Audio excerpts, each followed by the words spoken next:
Jadi saya niru ilmunya Abu Nawas. Abu Nawas tidak bisa pidato, nggak bisa pidato. Suatu saat dipaksa pidato sama khalifah itu. Hei para hadirin, kamu pinter apa goblok? Lah mereka pinter, mau ngandani wong pinter, terus pinter kok ngandani gitu. Akhirnya hadirin itu kan karena seneng sama Abu Nawas itu seneng. Ya sudah Abu Nawas, kalau gitu kita goblok. Aku mau mengambil wong goblok. Akhirnya terus wassalamualaikum warahmatullahi wabarakatuh. Jadi itu Abu Nawas juga bisa pidato, tapi dia tahu saja caranya menyelesaikan masalah. Jadi itu Abu Nawas. Jadi ya orangnya kacau tapi cerdas itu, makanya jadi guyonan. Sebenarnya Abu Nawas itu figur yang nyata, tapi tidak senaif yang diceritakan orang-orang di anekdot itu. Ya, beliau itu orang soleh ketika era Harun ar-Rasyid. Tapi ya tadi karena banyak cerita yang macam-macam. Abu Nawas itu, makanya ini cerita anekdot, jadi riwayatnya agak jelas tapi lucunya jelas gitu. Jadi itu dia itu mangkel punya tetangga profesor ahli astronomi. Adiknya itu mau iso omong kok. Abu Nawas mau pinter mau amale omong, kan masyhur itu. Dia cerita hari Senin tanggal sekian lihat Abu Nawas di alun-alun mau terbang. Orang lihat semua itu Abu Nawas itu ya sudah di podium ya hanya gitu-gitu. Kok nggak mau terbang-terbang? Ya mau itu ya tidak. Wassalamualaikum warahmatullahi wabarakatuh. Yang bilang Abu Nawas terbang siapa? Abu Nawas mau terbang. Yang namanya mau itu ya tidak.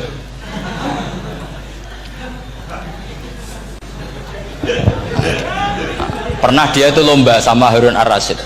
Siapa paling banyak pengunjung rumahnya di alun-alun? Harun ar-Rasyid bikin khemah, dia bikin khemah. Tentu cerita ini bohong, yakini ini bohong. Makanya ini bohong tenang. Makanya ini anekdot, hanya guyonan. Harun ar-Rasyid karena dia raja itu ada apel, ada makanan macam-macam. Ya tentu pengunjungnya banyak. Batas akhir itu penilaian jam 12 malam. Abu Nawas tenang, satu pun nggak ada pengunjung, nggak ada makanan, nggak ada apa. Pas jam 12 rumahnya dia, kemahnya dibakar. Orang ke dia semua. Tit menang dia karena jumlahnya. Bahkan Harun ar-Rasyid itu datang ke kemahnya dia. Karena lombanya kan pengumpulan massa terbanyak. Tit jam 12. Harun ar-Rasyid pikirannya santri ya guys, sugoi jajan nggak mesti teko, itu pikirannya gitu. Abu Nawas pikirannya beda, jeneng ana kebakaran pasti datang. Wis dihitung biaya khemah sama hadiahnya banyak hadiahnya. Yang ahli falak ini punya ilmu yang rasional, yang pinter sekali. Dia ilmuwan bahwa bumi itu bulat-bulat. Nah saya lagi tren meyakini bumi flat, itu ya kacau nih. Gara-gara penjelasan sing sepihak. Ini wong nganggur. Lah wong ilmuwan kok sentimennya perkara wedi dhuwit. Enggak boleh ilmuwan menyebut sentimen apa? Uang. Akhir bumi itu bulat-bulat. Jadi kalau Anda jalan ke timur terus nanti ke titik yang sama. Abu Nawas paham karena dia memang enggak ahli sains gitu. Suatu saat si profesor ini kemalingan, malingnya melayu ngetan. Minta tolong sama Abu Nawas, kejarlah maling itu. Kemana? Ke timur. Dia ngejar ke barat. Ditanya sama profesor, saya udah bilang larinya maling itu ke timur, kalau ngejar ke barat nanti ketemu di titik yang sama. Jadi, akhirnya profesornya ngerti, oh ngenyek tuh.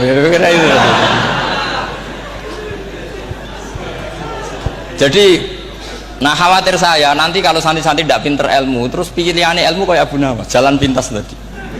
Karena belajar falak jelimet, belajar faraid apa? Jelimet, ada aul, ada roh, terus semua ada masalah yang ruwet-ruwet terus. Akhirnya mau olah bicara. Ini musibah, inna lillahi wa inna ilaihi raji'un. Itu tidak boleh. Quran tidak mengajarkan itu. Quran tetap mengajarkan ilmu meskipun ada nilai seninya. Ya tadi nilai seni tadi misalnya Allah mencontohkan daraba wa masalah rajulan fihi syuraka. Terus kedua uniknya Quran itu begini. Setelah dipikir itu nyata-nyata lebih detail. Misalnya begini, ketika Allah mencontohkan ba'udah itu nyamuk, itu orang-orang kafir itu bilang gini, ya Muhammad, Tuhan Anda kehilangan stok ilmiah sehingga contoh itu enggak yang dahsyat tapi sekedar nyamuk. Wong nyamuk kok digawe contoh. Boyo contoh itu dinosaurus, tak jerapah, tak apalah yang keren itu. Mosok contoh apa? Nyamuk. Terus Allah menjelaskan innallaha la yastahi ayat driban apa masalam ma, contoh apa saja itu ditafsiri ba'udotan fama fawqaha, entah itu nyamuk fama fawqaha atau yang di atasnya nyamuk, maksudnya di atasnya itu fil killah atau fisighor, atau yang di atas nyamuk yang lebih kecil ketimbang nyamuk. Sekarang saya contohkan kata Rasulullah, contoh yang kecil saja, nggak usah bikin nyawa, nggak usah, itu terlalu mustahil. Seorang pemahat patung, terus kamu pesen, Pak aku gak eno patung gajah, mesti muni sanggup. Tak muni, Pak gak eno patung gajah, ukurannya ya semestinya gajah, oke. Tapi Pak aku gak eno patung nyamuk, ukurannya ya sak nyamuk, kira-kira sanggup apa enggak? Artinya ketika Allah gawe nyamuk itu lebih sulit ketimbang gawe gajah, apa lebih mudah? Lebih sulit, karena nyamuk yang sudah kecil dia punya alat kelamin, terus seberapa juga alat kelaminnya juga tetap harus ada lubangnya, terus seberapa juga. Temen saya malah ada yang cangkem elek bilang gini, lalu ya punya kumannya seberapa. Nah ini pentingnya ngaji akal, kamu jangan hanya bilang wow dinosaurus jerapah, seru nyamuk. Nah karena orang sudah ada itibar dengan nyamuk, didatangkanlah nyamuk banyak. Sebenarnya nyamuk banyak itu mergo mangkel, gak diperhatikan itu. Makanya terus. Lah ini saya tahadus binemat, istri saya itu sering protes.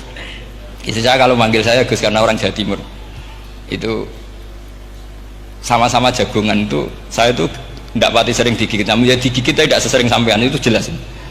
Terus saya tanya, Gus punya doa apa, kenapa tidak pati begitu digigit nyamuk? Saya bilang karena saya sudah tahu hikmahnya nyamuk, jadi harusnya dia sudah tidak nyerang saya, kata saya gitu. Makanya ini ijazah, agak mandi salah sampean gitu. Karena tadi logika yang terbangun gitu, kalau Allah bikin gajah, melubangi belalai gajah itu masih masuk akal, bahkan saat kita bikin patung masih bisa. Tapi kata tadi nyamuk itu sudah kecil, harus punya usus, harus punya alat kelamin, harus punya telur, telurnya juga detail lagi. Ini disebut innallaha la yastahyi ayyadriba mathalam ba'udah. Sehingga ba'udah di mata ahli tafsir, di mata ulama ini contoh yang luar biasa. Tapi di mata orang-orang yang nggak seneng mikir, kok terima nyamuk itu. Makanya saya minta kangkang di sini bisa makan itu harus syukur. Makan itu luar biasa. Saya itu sering nyontohkan di Jogja ini. Saya punya temen sakit, kalau nggak ada obat dari Belanda itu mati. Kalau ini nggak dapat obat bagus dari Belanda atau dari Jerman itu meninggal. Berapa bulan lagi matinya? 3 bulan. Kalau nggak sampai dapat obat mati 3 bulan. Oh masih mandi obat yang di Jogja, apa itu makan atau minum? Kalau orang tidak minum tidak sampai 3 bulan sudah mati.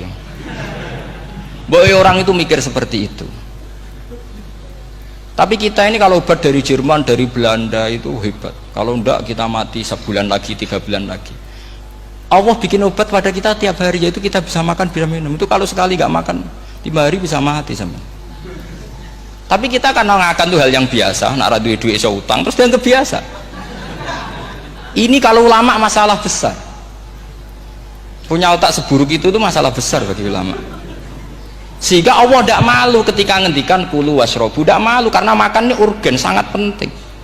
Dan Allah tidak malu meskipun Quran itu temanya kelas tinggi, biasa Allah ngitakan jong kowe iku kulu min thayyibati maruzaqnakum, kamu makanlah. Karena minum obat itu kebutuhan kita ketika sakit. Tapi kalau makan adalah kebutuhan kita sihatan wasukman, saat sakit maupun saat sehat. Nah, kalau Anda dengan kualitas ini, ketika Allah membicarakan makanan itu Anda akan respect sama Allah karena memang ini urgen betul. Tapi kalau Anda cara berpikir gini, hanya cari goro ibal ilmu yang aneh, yang seru, kamu baca ayat itu akan menjadi biasa-biasa saja. Dan itu masalah bagi mahabbah Anda pada Al-Quranul Karim. Ya saya kira demikian. Terus mangke saya pikir tidak etis kan ini Jumat nanti. Sing biasa itikaf nanti terganggu. Nanti saya ada ke problem.